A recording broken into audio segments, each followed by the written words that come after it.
Hello! Today we're going to discuss first input delay, or FID, or even FID. First input delay is one of 3 new Core Web Vitals introduced by Google in May of 2020. And the reason you may be thinking about it now is that these values will start to impact SEO. Google has told us that the 3 Core Web Vitals will feed into the search signals for page experience. And if you achieve a good rating against all 3, you may see a ranking boost in mobile search after May 2021. So let's talk about first input delay. You can currently see your scores for FID in PageSpeed Insights as well as Google Search Console and a host of other third-party and Google tools. In PageSpeed Insights here you can see it in the top right-hand corner.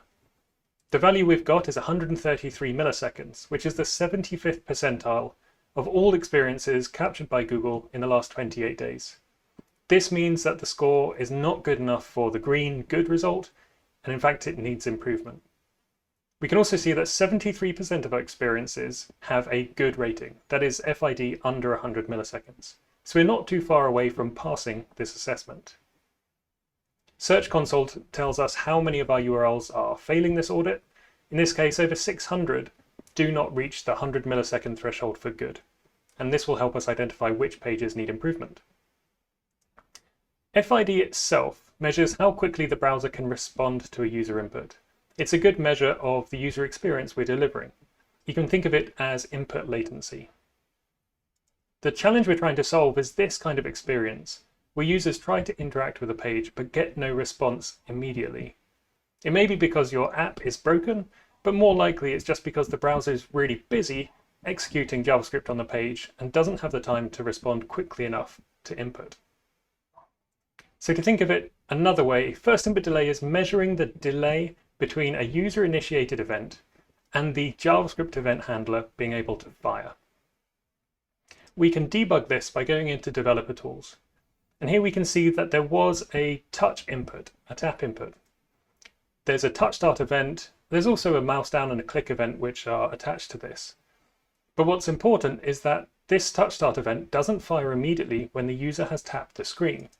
In fact, the user tapped the screen 90 milliseconds prior to this, while a long task was running on the main thread, meaning that the browser wasn't able to respond until 90 milliseconds after the touch, once that long task had completed.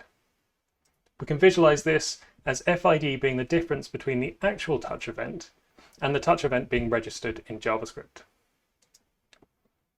Key points are that first input delay, like all other Core Web Vitals, are measured in the field, which means Google is collecting data from real experiences in Chrome browsers around the world and using this to determine what your 75th percentile value is, as in what FID or 3 out of 4 users are achieving. First input delay is not related to the duration of the event handler, it is just the delay between the tap and the event handler starting. And long tasks on the main thread increase the likelihood of FID, because it's more likely that a user will try to interact with a page while there is a long task happening and thus have a bad experience. The key remedies are to reduce main thread work, to reduce the amount of time the browser has to spend executing JavaScript.